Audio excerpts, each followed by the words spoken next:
പശ്ചിമ ബംഗാൾ സർക്കാരിനെതിരെ വിമർശനവുമായി സുപ്രീംകോടതി. മാൾഡയിൽ നിരീക്ഷകരായി എത്തിയ ജുഡീഷ്യൽ ഉദ്യോഗസ്ഥരെ തടഞ്ഞുവച്ച സംഭവത്തിലാണ് വിമർശനം. നിലവിൽ നടക്കുന്ന തെരഞ്ഞെടുപ്പ് പ്രക്രിയയെ തടസ്സപ്പെടുത്താൻ ലക്ഷ്യമിട്ടുള്ള ആസൂത്രിതവും രാഷ്ട്രീയ പ്രേരിതവുമായ നീക്കമെന്നും കോടതി. എസ് ശ്രീകാന്ത് ചേരുന്നു കൂടുതൽ വിവരങ്ങളുമായി. ശ്രീകാന്ത്, പശ്ചിമ ബംഗാൾ സർക്കാരിനെതിരെ രൂക്ഷമായ വിമർശനം തന്നെയാണല്ലോ സുപ്രീംകോടതിയുടെ ഭാഗത്തു നിന്നും ഉണ്ടായിരിക്കുന്നത്. ഈ ജുഡീഷ്യൽ ഉദ്യോഗസ്ഥരെ തടഞ്ഞത് തെരഞ്ഞെടുപ്പ് പ്രക്രിയയെ തന്നെ അട്ടിമറിക്കാനുള്ള തികച്ചും ആസൂത്രിതമായ ഒരു നീക്കമായിരുന്നു എന്നുള്ള വിലയിരുത്തലിലാണോ കോടതി എത്തിച്ചേർന്നിരിക്കുന്നത്?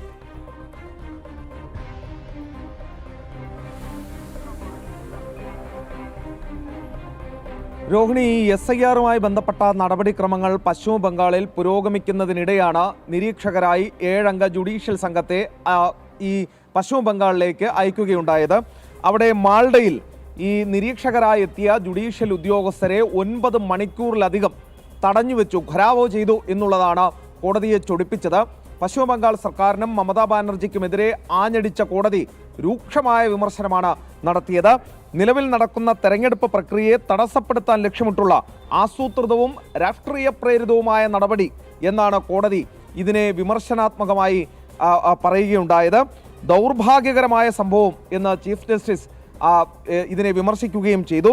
ആരാണ് ഇതിന് പിന്നിൽ എന്ന് തങ്ങൾക്ക് അറിയില്ലെന്ന് കരുതരുത് എന്ന് തൃണമൂൽ കോൺഗ്രസ് നേതൃത്വത്തെയും മമതാ ബാനർജിയെയും ലക്ഷ്യമിട്ടുകൊണ്ട് പരോക്ഷ വിമർശനവും കോടതി നടത്തുകയുണ്ടായി.